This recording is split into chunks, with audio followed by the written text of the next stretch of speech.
24 ঘন্টার মধ্যে মুসাব্বিরের খুনিদের ফাঁসিতে ঝোলাতে ডক্টর ইউনূসকে হুঁশিয়ারি দিলেন সোহেল তাজ।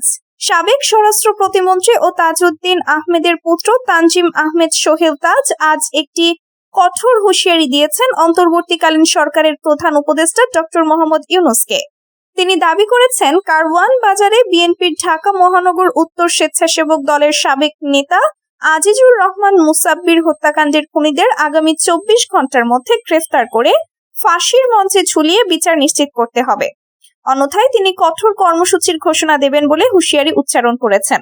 সোহেল তাজ তার ভেরিফাইড ফেসবুক পেজে এক বিবৃতিতে বলেন, মুসাব্বিরের রক্ত ঝরছে রাজপথে আর অন্তর্বর্তী সরকারের নীরব দর্শকের ভূমিকায়।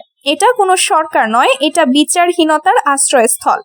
প্রধান উপদেষ্টা ডক্টর ইউনূসের কাছে আমার স্পষ্ট দাবি, 24 ঘন্টার মধ্যে খুনিদের ফাঁসির ব্যবস্থা করুন, না হলে জনগণের রুদ্ধশ্বাস ক্ষোভ আরো উত্তাল হবে। আমরা আর অপেক্ষা করব না। এই হুঁশিয়ারি আসার পরপরই রাজনৈতিক মহলে তোলপাড় শুরু হয়েছে। বিএনপি ও স্বেচ্ছাসেবক দলের নেতাকর্মীরা এটাকে স্বাগত জানিয়ে বলছেন, এই ধরনের কঠোর অবস্থানই দরকার ছিল। বিএনপির একজন নেতা নাম প্রকাশ না করে বলেন, সোহেল তাজের এই বক্তব্য জনগণের মনের কথা বলে দিয়েছে। অন্তর্বর্তী সরকার যদি বিচার বিভাগের স্বাধীনতা ও দ্রুত বিচার নিশ্চিত করতে না পারে, তাহলে তারা কেন ক্ষমতায়? উল্লেখ্য, গত 7 জানুয়ারি রাতে কারওয়ান বাজারের তেজতুরি বাজার সংলগ্ন এলাকায় মোটরসাইকেল যোগে আসা দুর্বৃত্তরা মুসাব্বিরকে লক্ষ্য করে 4-5 রাউন্ড গুলি চালায়। ঘটনাস্থলেই তিনি গুরুতর আহত হন এবং হাসপাতালে নেওয়ার পর মৃত ঘোষণা করা হয়। তার সঙ্গে থাকা আরেকজন আহত হন। পুলিশ জানিয়েছে এটি পূর্ব পরিকল্পিত হত্যাকাণ্ড। সিসিটিভি ফুটেজে শুটারদের দেখা গেছে। জিবি পুলিশের তদন্তে এ পর্যন্ত 4 জনকে গ্রেফতার করা হয়েছে। একজন মূল সমন্বয়কারী, একজন শুটার, একজন আত্মগোপনের সহায়তাকারী এবং রেকি করা ব্যক্তি। ডিবির দাবি, হত্যাকাণ্ডের পেছনে বিদেশে পলাতক এক শীর্ষ সন্ত্রাসীর নির্দেশ রয়েছে এবং এটি মূলত কারওয়ান বাজারের চাঁদাবাজি ও ব্যবসায়িক আধিপত্য নিয়ে দ্বন্দ্বের ফসল। তবে বিএনপির পক্ষ থেকে এটাকে রাজনৈতিক প্রতিহিংসা হিসেবে দেখা হচ্ছে। মুসাব্বিরের স্ত্রী সুরাইয়া বেগম বলেছেন, তার স্বামী প্রায়ই প্রাণনাশের হুমকির কথা জানাতেন। তিনি বলতেন, আমার অনেক শত্রু হয়ে গেছে, যে কোনো সময় মেরে ফেলতে পারে, তবে পরিবার কাউকে সরাসরি সন্দেহ করছে না। এদিকে স্বেচ্ছাসেবক দল গত 8 জানুয়ারি 24 ঘন্টার মধ্যে খুনিদের গ্রেফতারের দাবিতে হুঁশিয়ারি দিয়েছিল।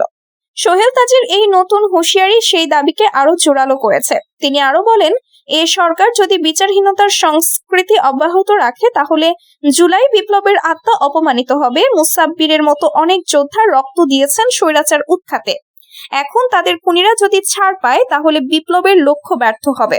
রাজনৈতিক বিশ্লেষকরা মনে করছেন, সোহেল তাজের এই বক্তব্য অন্তর্বর্তী সরকারের উপর চাপ সৃষ্টি করবে। তিনি ইতোপূর্বে প্রধান উপদেষ্টার সঙ্গে সাক্ষাৎ করে বিভিন্ন দাবি জানিয়েছেন এবং ফোন আলাপও হয়েছে, কিন্তু মুসাব্বির হত্যার মতো ঘটনায় দ্রুত অগ্রগতি না দেখে তিনি ক্ষুব্ধ।